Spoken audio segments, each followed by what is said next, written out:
What's really behind President Trump's sudden threat to slap a 50% tariff on European Union goods? On Friday, Trump announced this sharp escalation after trade talks with the EU stalled, accusing the bloc of unfair practices like hefty trade barriers, VAT taxes, corporate penalties, currency manipulation, and unjust lawsuits against American companies. He blamed these issues for an enormous annual trade deficit exceeding $250 billion, which he called totally unacceptable.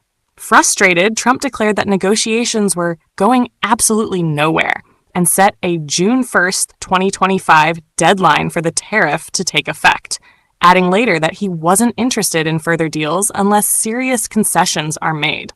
The EU responded swiftly, with Trade Commissioner Maros Šefčovič emphasizing the need for negotiations based on mutual respect, not threats, assuring that the European Commission remains ready to work in good faith while standing firm to defend its interests. Treasury Secretary Scott Bessent echoed these sentiments, criticizing the EU's proposals as lacking compared to other partners, but expressed hope that Trump's tough talk might pressure the bloc to improve.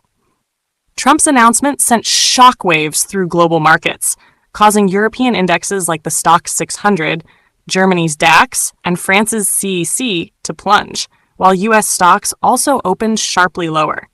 Yet there was some relief when Bessent revealed plans for renewed trade talks with China, signaling continued diplomatic efforts elsewhere. This proposed 50% tariff is more than double the 20% reciprocal tariff briefly imposed earlier this year, but paused for negotiations. That pause expires in July, and while the U.S. has since sealed a trade deal with the U.K., other agreements are still in progress, with India reportedly close to a deal. Bessent noted that most of the 18 key U.S. trading partners except the EU are negotiating in good faith, hinting at more deals coming soon. Trump's key complaints focus on non-monetary trade barriers like VATs and digital services taxes, DSTs, which disproportionately affect American tech giants such as Meta, Apple, Google, Amazon, and Microsoft.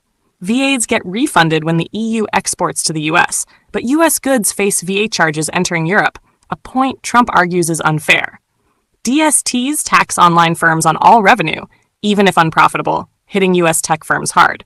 In retaliation, the EU unveiled a $108 billion tariff plan targeting a wide range of American products if talks fail. European leaders stressed they prefer de-escalation, but are ready to respond firmly. Irish Prime Minister Michael Martin condemned Trump's threats as damaging to a vital trade relationship, while France's Trade Minister Laurent Saint-Martin called for calm but prepared to act.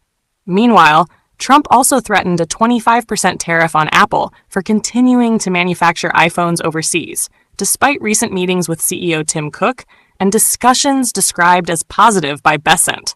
Cook had announced plans to shift some U.S. iPhone production from China to India to reduce tariffs, but Trump remains frustrated that Apple isn't producing these devices in the U.S. As tensions rise, the world watches closely to see if these tariff threats spark a full-blown trade war, or if cooler heads will prevail to preserve key economic partnerships.